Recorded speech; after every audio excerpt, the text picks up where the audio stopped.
Well, great news. I'm here picking up my wheel. It's been repaired and got a new cable kit installed. That's great. And the 6200 watt motor.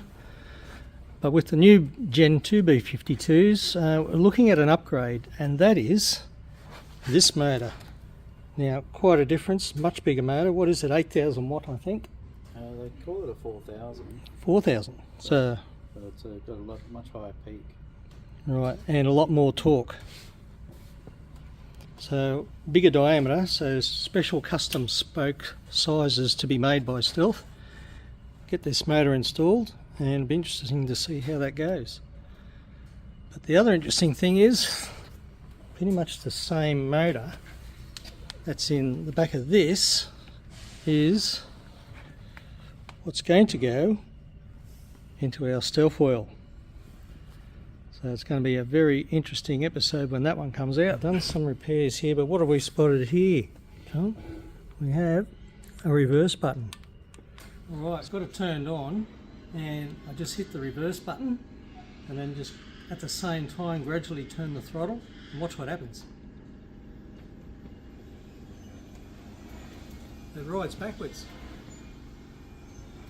And I'm not going to hit the throttle too hard either, but geez, I wish I had this on my motorbike.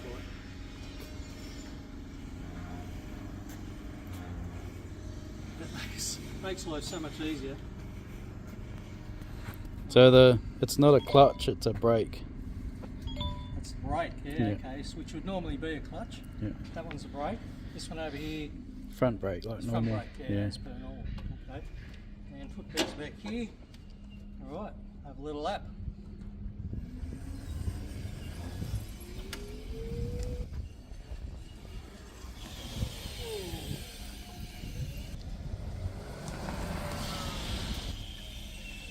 Wow. So this is called a BRAP, the brand, B-R-A-A-P, BRAP. I think this could be a lot of fun on the ride on the road. I don't have a helmet today, so I'm not going out on the public road, but yeah, this could be a lot of fun and value for money. I'm not sure what the bigger motor version is worth, but the smaller one is about $5,000. I think these are like 7 or 8 or something like that. 7 or 8,000 Australian, wow. How do you think about a motor like that being in a Stealth bike? On a Stealth bike, yeah, that would be awesome. But interested to see how that one goes as well. Alright, I'll put the weight.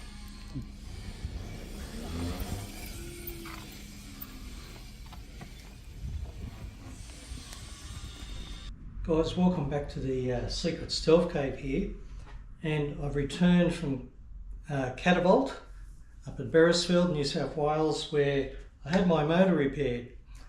And you may recall, if you saw the episode of Search for the Tanks, where I had some real issues with the motor.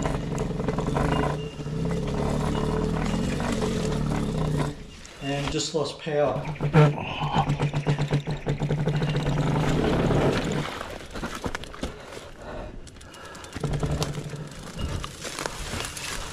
And it turns out that the extensions that I did on my cabling previously, the insulation has failed and the wires basically snapped.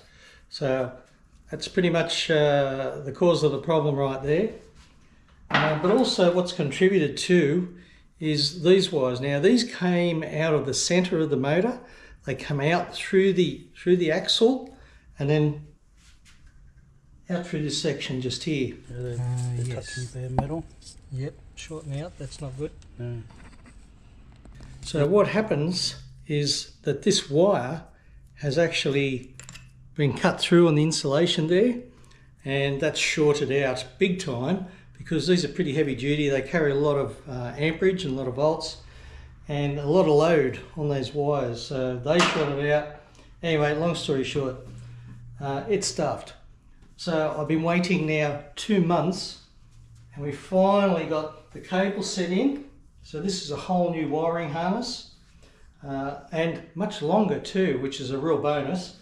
And you'll see why later, because we're about to swap over the back wheels, get this one back on the bike. So here it is, new cabling kit's gone inside. There's New Hall sensors inside on the motor as well.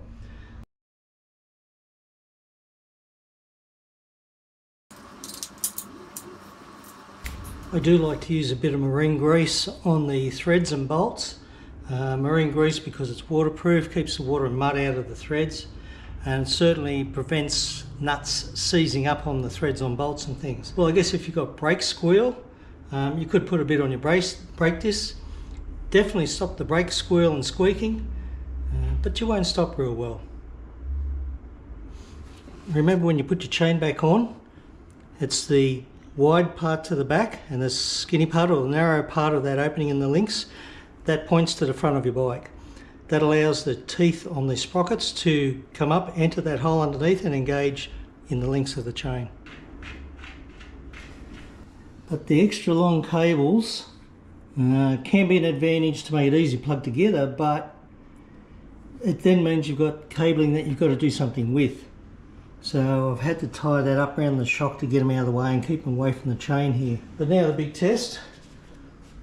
So let's turn it on.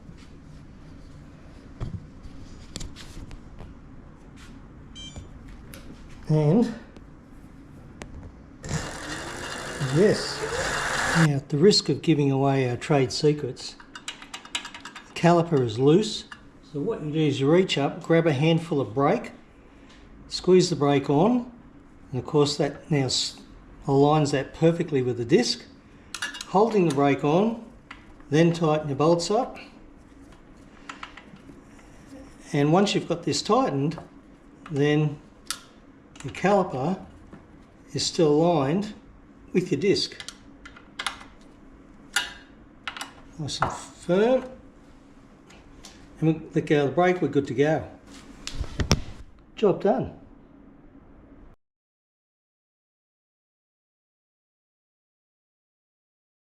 Gentlemen, we can rebuild him. We have the technology.